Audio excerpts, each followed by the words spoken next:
The knock on the glass came again. Soft, steady, like it always did. Not loud, not angry, just patient. Anna froze in the kitchen, her hand still gripping the mug she hadn't finished in weeks.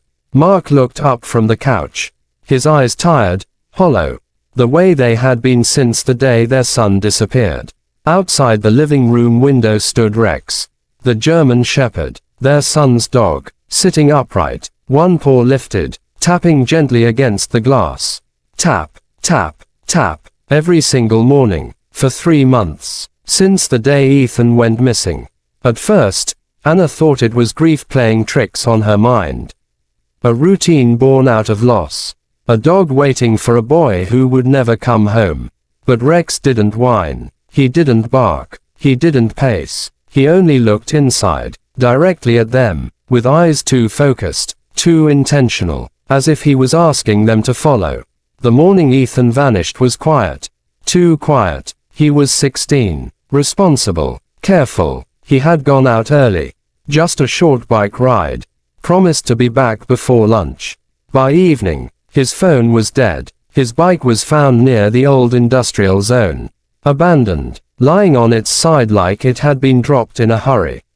The police said it was probably a runaway case. Teenage rebellion, stress, a fight they didn't know about. Anna begged them to look harder.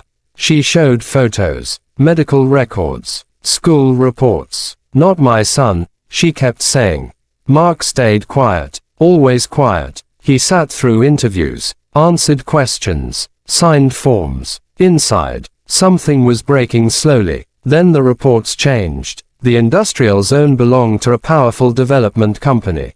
Private land, restricted access. The owner's name came up once, then disappeared from the conversation. A man with money, connections, and influence. The investigation stalled. Days passed, then weeks. That was when Rex started knocking. Every morning at exactly the same time. Rex would sit by the window, lift his paw, and tap. If Anna opened the door, he would step back, turn around, and walk toward the road. Then stop, wait, look back. The first time, Anna followed him for 2 blocks before fear pulled her back. The second time, Mark went with her. Rex led them toward the edge of town, toward the rusted fences and broken buildings of the industrial zone. The police had warned them to stay away. Trespassing charges, danger, so they stopped. Rex sat down, looked at them, and let out a low sound. Not a bark, not a whine. Disappointment. The next day, the knocking continued. Weeks went by like this. Sadness settled into the house like dust. Helplessness crept into their bones. Every night, Anna slept with Ethan's hoodie. Mark sat in the dark living room, staring at the window. Rex slept by the door. People stopped visiting. Friends didn't know what to say anymore. And the man who owned the land, the one whose name never stayed in the reports, went on with his life. New projects, interviews, charity events, smiling on television. Then one morning, Rex didn't knock. He scratched, softly, urgently. Mark opened the door without thinking. Rex didn't wait. He ran, not fast, but determined. Mark grabbed his jacket. Anna followed, heart pounding. They walked farther than ever before. Past warning signs, past broken gates. Rex stopped near a locked warehouse. Old concrete stained dark at the bottom. He sat, stared at the door. Anna felt the color drain from her face. There was a smell, metal, oil, something old. Mark pressed his ear to the door. From inside, nothing. They called the police again. This time, they refused to leave. Rex sat beside them, still, watchful. Hours passed before officers arrived. Annoyed, skeptical, but Rex wouldn't move. One officer tried to pull him back. Rex growled, low and controlled. The door was forced open. Inside, they found evidence. A backpack, a phone charger, a jacket Anna recognized instantly. Ethan's. The case exploded overnight. News vans, headlines, questions. The powerful man denied everything.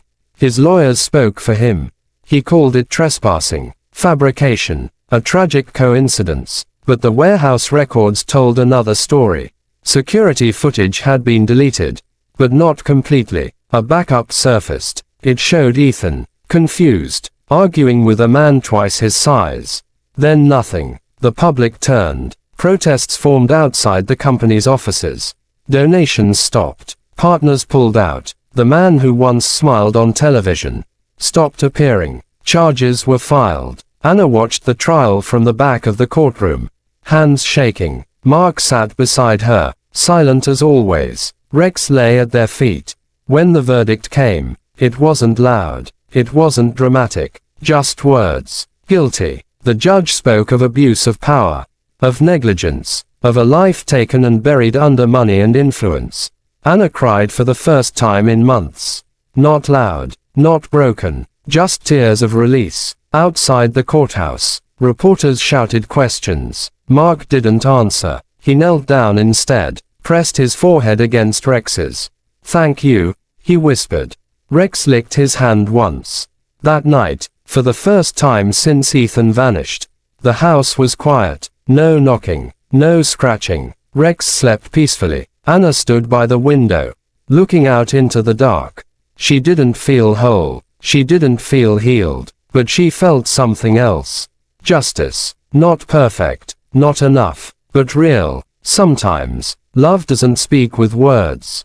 Sometimes, it taps on the glass, again and again, until someone finally listens.